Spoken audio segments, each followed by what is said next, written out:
안녕하세요. 책 읽어주는 그녀, 라라입니다.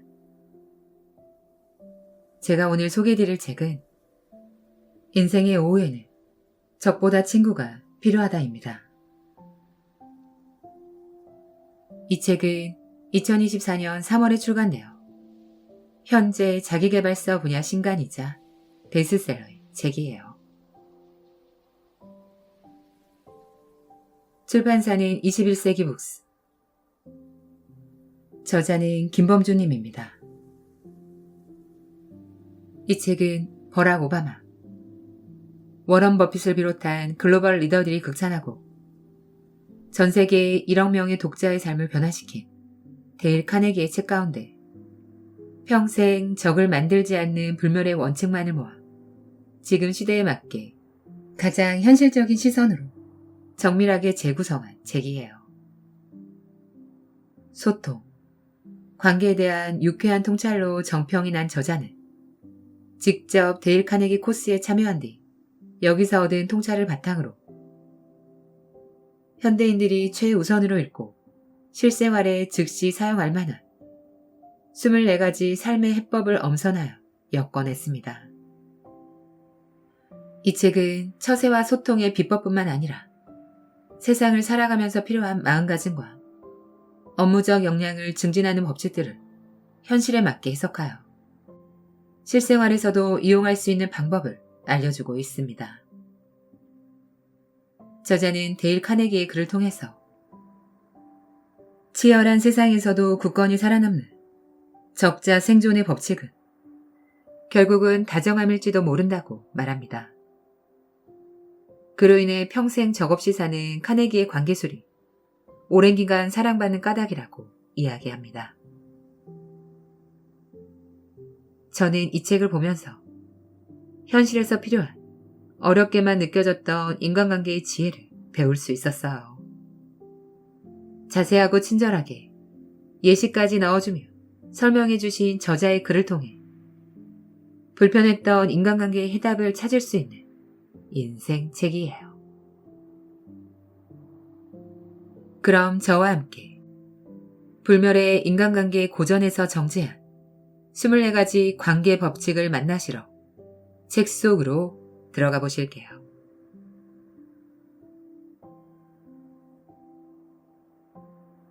다정함은 낯설고 혼자는 싫은 당신에게 인생이 풀리는 관계의 기적이 시작된다.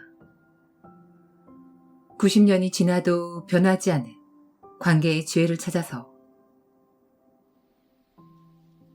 불멸의 인간관계의 고전에서 정제한 24가지 관계 법칙. 사람이 어려울 때 반드시 알아야 할 인간관계의 비밀. 소크라테스가 발견한 인간관계의 위대한 수치. 왜 우리는 사람이 어려울까요? 나와 다른 사람, 즉 타자 혹은 타인이기 때문일 겁니다. 나와 다른 사람이란 어떤 사람일까요? 나와 다른 규칙으로 살아가는 사람입니다.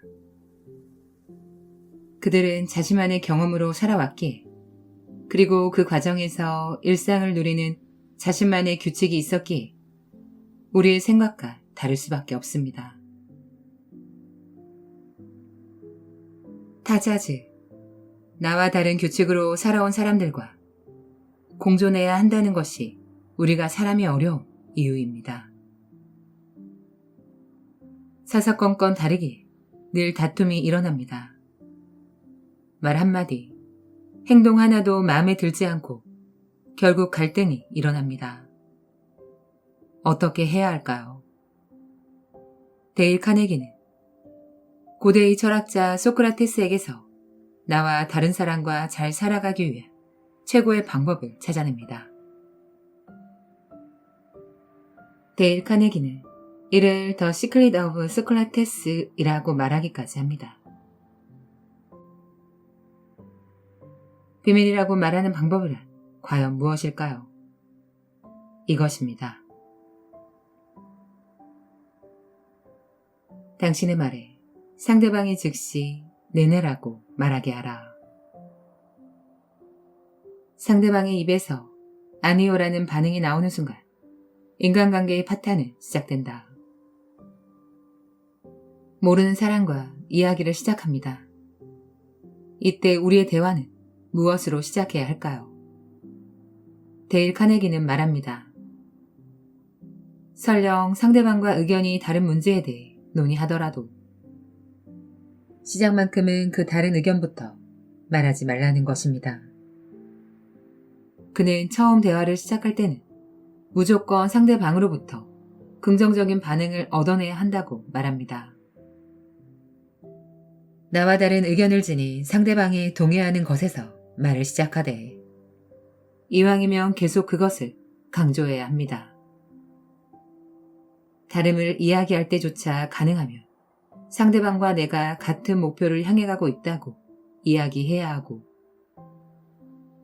다만 방법이 다소 다르다고 말해야 합니다. 이를 위해 우리가 그 무엇보다도 먼저 해야 할 것은 그렇습니다. 상대방이 우리의 말에 처음부터 네라고 대답하게 하는 것입니다. 상대방의 입에서 아니요라는 반응이 나오는 순간 우리의 대화는, 인간관계는 어려워집니다. 내 말에 상대방이 아니요라고 하는 순간 우리는 상대방에게 그 아니요를 계속 고집하게 만드는 것이나 다름없습니다. 일단 아니요라고 말한 상대방은 그 말을 지키기 위해, 즉 자존심 때문에라도 그 말을 계속 고집할 수밖에 없는 겁니다. 그 어떤 어려움이 있는 문제라도 대화를 시작할 때는 무조건 상대방이 네라고 대답할 수 있게 흐름을 이끌어야 합니다. 그 이유는 우리의 대화가 당구공의 움직임과 같기 때문입니다. 당구공을 어느 한 방향으로 친다고 해볼까요? 구르는 공의 방향을 조금이라도 바꾸려면 많은 힘이 필요합니다. 반대 방향으로 보내는 데는 훨씬 더 큰 힘이 필요하죠. 우리의 인간관계 역시 마찬가지입니다. 어려운 사람이라고 지레 겁을 먹고 혹은 반감을 갖고 무작정 충돌한다면 아무것도 얻지 못합니다. 이후에도 더 이상의 관계는 어렵게 됩니다. 그러니 어떻게 해서든 상대방의 첫마디가 네라고 나올 수 있는 말로 대화를 시작해야 합니다. 할 말이 없다면 도대체 네라고 답하지 않을 수 없는 질문을 던져도 됩니다. 상대방이 커피를 마시고 좋은데 라고 했다며 여기 커피차 맛있는데요. 정말 추운 날씨에 협상을 진행하게 되었다며 오늘 추위가 상당하네요. 놀고 나서 장난감을 치우지 않는 자녀에게 와, 정말 재밌게 놀았구나. 데일 카네기는 심리적으로 이렇게 분석합니다. 사람이 아니요라고 말한다는 건 단순한 말 한마디가 아니다. 인체의 모든 기관이 함께 어우러져 거부 상태를 나타내는 것이다. 신경과 근육의 모든 조직이 거부의 태도를 보이는 것이다. 이와 반대로 네라고 말하는 것, 위축 현상을 일으키지 않는다. 오히려 이때의 신체 기관은 수용적이며 개방적인 상태가 된다. 우리가 처음부터 상대방에게 네라는 대답을 많이 유도해내며 낼수록 상대방의 관심을 끌 가능성도 커진다는 것이 데일 카네기가 하고자 하는 말이었습니다. 이 간단하지만 강력한 인간관계 테크닉을 절대 소홀히 해서는 안 되겠습니다. 대화할 때 상대방이 들어야 하는 단 하나의 반응은 Yes. 상대방이 네라고 대답할 수 있도록 말하는 방법을 알아야 합니다. 이것은 일종의 질문 기술일 수도 있겠습니다. 나의 의견을 상대방에게 강요하는 것이 아니라 상대방이 네라고 답할 수 있는 질문을 던져 이야기를 이끌어가는 것입니다. 이를 위해 다음과 같은 질문 방법을 고민하면 좋겠습니다. 첫째, 긍정적인 질문을 합니다. 질문의 내용이 긍정적이며 상대방은 그 질문에 긍정적으로 대답할 것입니다. 어렵다면 일상의 작은 이야기로 시작하는 것은 어떨까요? 화창한 가을 어느 날 던지는 오늘 날씨가 좋네요 라는 질문에는 상대방이 네라고 대답하기가 쉬워집니다. 둘째, 선택지를 제공합니다.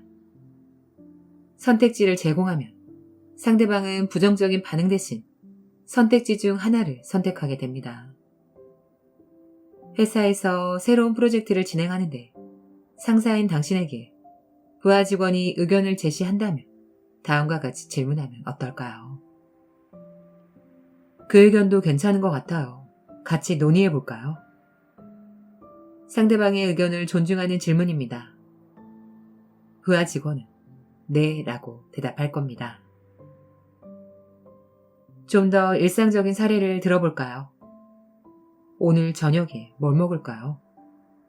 A, B, C 중에서 선택해주세요 라는 질문을 던졌다면 상대방은 A, B, C 중 하나에 네라고 대답할 가능성이 있습니다. 물론 이때 A, B, C 설계 역시 세심해야 합니다. 회를 좋아하는 사람에게 삼겹살, 등심, 닭갈비 중에서 선택하세요 라고 한다면 곤란하니까요. 셋째, 동의할 수밖에 없는 질문을 합니다. 상대방이 동의할 수밖에 없는 질문을 하면 그 질문에 네 라고 대답하기 쉽습니다. 예를 들어 북적북적한 시장 한가운데서 여기 정말 복잡하네요 라고 질문한다면 상대방은 주변을 둘러보고 네라고 할 가능성이 높습니다. 넷째, 상대방의 입장을 고려합니다. 상대방의 입장을 고려해 질문하면 그 질문에 긍정적인 대답을 하게 됩니다. 예를 들어 오늘 저녁 같이 먹을래? 라는 질문이 나에게 무언가 할 말이 있는 친구의 입장을 염두에 둔 것이라면 네 라는 대답을 듣게 될 것입니다. 이제 데일 카네기가 인간관계를 위해 사람이 어려울 때 반드시 활용해야 한다고 말한 소크라테스의 비밀로 돌아가 봅니다. 소크라테스는 절대 상대방의 생각이 틀렸다고 지적하지 않았습니다. 그는 오로지 자신의 말에 상대방이 네라고 하는 반응을 유도했을 뿐입니다. 일단 네를 유도한 후에도 계속해서 다만 한 가지씩만 상대방의 동의를 구했습니다.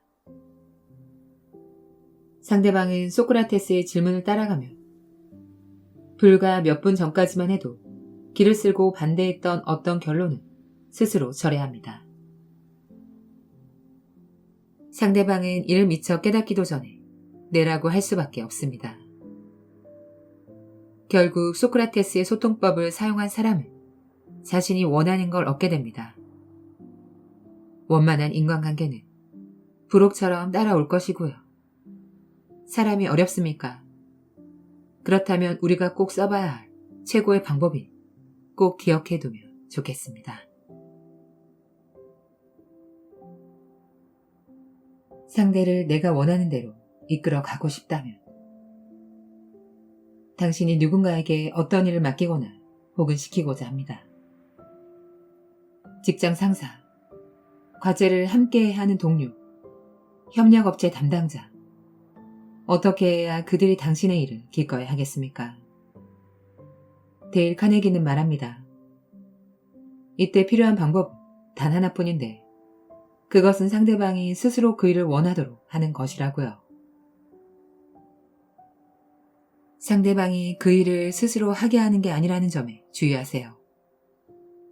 일단 원하도록 하는 게 먼저입니다. 궁금합니다. 어떻게 해야 상대방이 우리의 일을 기꺼이 원하게 될까요? 데일 카네기는 이를 사람을 잘 다루고자 하는 사람들을 위한 최고의 비법이라고 말하며 다음과 같이 조언합니다. 정직함과 진지함에서 우러나는 감사의 말을 먼저 건네라. 훌륭한 아내가 되기 위해 필요한 6가지를 말해줘요 라는 아내의 요청에 현명하게 답하는 법. 이상합니다. 우리는 가까운 관계에 있는 사람일수록 감사의 말, 사랑의 말을 하는 것에 익숙하지 않습니다. 가정 불화의 원인이 되고 관계 파탄의 이유가 되면서도 말입니다. 이와 관련해 데일 카네기가 사례로 두는 이야기가 재미있습니다. 데일 카네기가 개설한 인간관계의 교육 과정에 한 남성이 참여했습니다. 남성의 부인은 다니던 교회에서 진행하는 가족관계 회복 프로그램에 참여했나 봅니다. 그 남성의 이야기였습니다. 어느 날 아내가 저에게 내가 훌륭한 가정주부가 되는데 필요한 6가지 요구사항을 기재해달라 하면서 종이를 내밀었습니다. 솔직히 아내가 고쳐주었으면 하는 것이 많았습니다. 6가지요. 적는 건 쉬운 일이었습니다. 하지만 저는 잠시 시간을 두고 생각했습니다. 아내도 내가 고쳤으면 좋겠다고 생각하는 게 수천 가지는 되지 않을까. 그래서 아내에게 생각할 시간이 필요하니 내일 아침에 말해주겠소라고 말했습니다. 자, 여기서 퀴즈를 하나 내볼까요? 당신이라면 하루의 시간을 번 다음날 아침에 어떻게 말했을까요? 어떤 행동을 했을까요? 생각해보고 아래에 먼저 적어보십시오. 자, 이제 데일 카네기의 교육 과정을 공부하던 남성의 행동을 확인해 보겠습니다. 그는 다음날 아침 평소보다 일찍 일어납니다. 그러고는 꽃집에 전화를 걸어 붉은 장미 6송이를 보내달라고 부탁합니다. 그 꽃다발에는 다음과 같이 쓴 카드를 붙여놓도록 요청합니다. 당신에게 고쳐달라고 할 6가지를 도대체 생각해낼 수 없었소. 나는 지금 있는 그대로의 당신을 사랑하오. 그렇게 그는 출근합니다. 저녁에 퇴근 후 집에 도착했습니다. 어떤 일이 일어났을까요? 자신을 기다린 지 이미 오래된 것처럼 보이는 아내가 문 앞에 서 있었습니다. 아내의 눈에는 감동의 눈물이 가득했고요. 쉽죠. 데일 카네기는 말합니다. 자신의 가족에게 6일 동안 음식을 주지 않고 굶기는 가장이 있다면 그는 범죄를 저지르는 것이나 다름없다.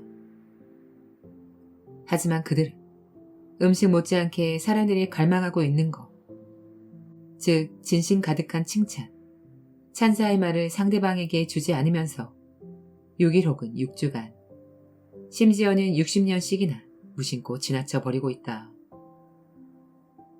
데일 카네기는 배우자, 자녀, 친구, 그리고 직원들에게 신체적 혹은 물질적 영양분을 제공하는 것은 잘하면서도 왜 그들의 자부심에, 영혼에 영양분을 주는 데 인색한지를 질책합니다. 사람들에게 불고기와 감자를 주면서 에너지를 축적하는 건 잘하지만 칭찬과 감사의 말로 상대방의 영혼에 샛별처럼 기억될 기쁨을 주는 것을 해내지 못하고 있다며 안타까워합니다. 상대방을 당신이 원하는 대로 이끌고자 합니까? 상대방을 잘 다루고 싶은가요? 그렇게 해서 원하는 걸 얻고자 합니까? 그렇다면 진심에서 나오는 칭찬, 그리고 감사의 말에 익숙해지세요. 어렵다면 다음의 말을 일단 외워두세요. 사랑해. 너는 내 인생에서 가장 소중한 사람이야. 너는 정말 멋진 사람이야. 너는 내 최고의 친구야. 너는 내 동반자야. 오늘도 정말 잘했어. 내가 하는 일 정말 멋져. 내가 이루고 싶은 꿈은 반드시 이뤄질 거야. 너는 정말 똑똑하고 능력 있는 사람이야. 너는 정말 감각 있는 사람이야. 너는 정말 따뜻하고 마음씨 좋은 사람이야. 앤드류 카네기가 찰스 슈왑에게 하루 $3,000 이상의 급여를 기꺼이 지불한 이유. 인간성의 내부에 존재하는 가장 강렬한 갈망 중 하나는 중요한 사람이 되고 싶은 욕망입니다. 더 나아가 위대한 사람이 되고 싶은 욕망도 가득합니다.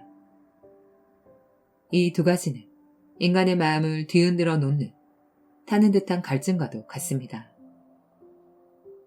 문제는 이런 갈증을 제대로 충족시키는 사람이 극히 드물다는 점입니다. 여기에서 인간관계의 힌트를 얻습니다. 이를 충족시켜 줄 수만 있다면 그는 누구에게나 환영받는 사람이 됩니다. 데일 카네기는 말합니다. 영국의 소설가 찰스 디킨스가 일생에 걸쳐 불멸의 소설을 쓰게 만든 것도 19세기 영국 최고의 건축가 크리스토퍼 렌이 위대한 건축물을 설계하도록 영감을 준 것도 존 록펠러에게 평생 써도 다 쓰지 못할 만큼의 엄청난 부를 축적하도록 한 것도 모두 중요한 사람이 되고 싶은 욕망으로 인한 것이라고요. 상대방이 이 욕망을 다룰 줄 알아야 인간관계를 잘할 수 있다는 겁니다. 사람들은 각박한 현실 세계로부터 자신이 거부당하는 경험, 즉 중요한 사람이 되고 싶은 욕망이 자기 중요감을 잃게 되면 환상의 세계에서라도 이것을 획득하고자 미쳐버리는 것을 선택하는 경우가 많다고 합니다. 미국에서는 다른 모든 질병을 합친 것보다 정신질환으로 고통받고 있는 환자가 압도적으로 많은데 그 이유는 바로 현실 세계에서 충족되지 않은 자신이 중요한 사람이라는 느낌에서 비롯됐다는 것입니다. 이런 사례가 있습니다. 철강왕이라 불렸던 앤드류 카네기는 찰스 슈왑이라는 사람을 불과 38세의 나이대에 1921년 기준 연봉 $100만 채용합니다. 참고로 당시에는 한 달에 $200, 연간 $3,000만 받아도 높은 급여로 생각하던 시절이었습니다. 과연 앤드류 카네기는 찰스 슈왑의 어떤 면을 보고 엄청난 급여를 지급했던 것일까요? 절에 관한 지식이 많아서 제조 과정에 대한 이해가 깊어서 아닙니다. 앤드류 카네기가 총애하던 찰스 슈왑은 자신의 강점을 이렇게 설명했다고 합니다. 저는 저보다 강철 제조에 관해 훨씬 많은 걸 알고 있는 사람들을 구성원으로 두고 있습니다. 찰스 슈왑은 사람들을 움직이는 능력이 있는 것만으로 그렇게 많은 급여를 받는다는 것이었습니다. 이것만으로는 부족합니다. 사람들을 모았다고 모두 일을 잘하는 거 아니지 않을까요? 찰스 슈왑의 다음 이야기를 통해 그 의문을 해소해봅니다. 저에게는 구성원들의 열정을 불러일으키는 능력이 있습니다. 제가 소유하고 있는 자산 중에서도 최고로 중요한 자산입니다. 열정을 불러일으키는 능력. 그 능력은 바로 사람들이 자신의 가능성 최고로 개발하게 하는 격려, 그리고 칭찬입니다. 참고로 저는 결코 그 누구도 비판하지 않습니다. 오직 사람들을 칭찬하면서 그들에게 동기를 부여하려고 노력합니다. 나중에 US 스틸의 초대 회장이 된 찰스 슈왑의 성공 비결을 우리는 알게 되었습니다. 물론 이러한 찰스 슈왑의 영향을 알아보고 큰 급여를 지급할 줄 알았던 앤드류 카네기 역시 대단합니다. 참고로 앤드류 카네기는 자신의 묘비명을 스스로 썼다고 하는데 그 내용 역시 찰스 슈왑의 능력을 알아본 바로 그 해안이 가득 담긴 내용이었습니다. 앤드류 카네기의 묘비명입니다. 자기보다도 똑똑한 사람들을 주변에 둘 수 있었던 자. 이곳에 잠들다. 상대방을 내 맘대로 이끌고 싶은 사람이라면 반드시 알아야 할 방법, 힌트를 얻으셨는지요? 이제 데일 카네기가 매일 아침에 볼 수 있도록 욕실 거울에 붙여놨다는 글을 통해 우리가 만나는 사람들을 어떻게 대해야 하는지, 솔직하고 진지하게 칭찬과 감사를 해야 하는 이유를 되새겨보도록 하겠습니다. 나는 이 길을 단 한 번만 지나갈 수 있을 뿐이다. 그러므로 다른 사람에게 좋은 일을 할 수 있거나 친절을 베풀 수 있다면 지금 바로 행해야 한다. 이 길을 다시는 지나가지 못할 것이기에 지체하거나 게을리하지 않겠다.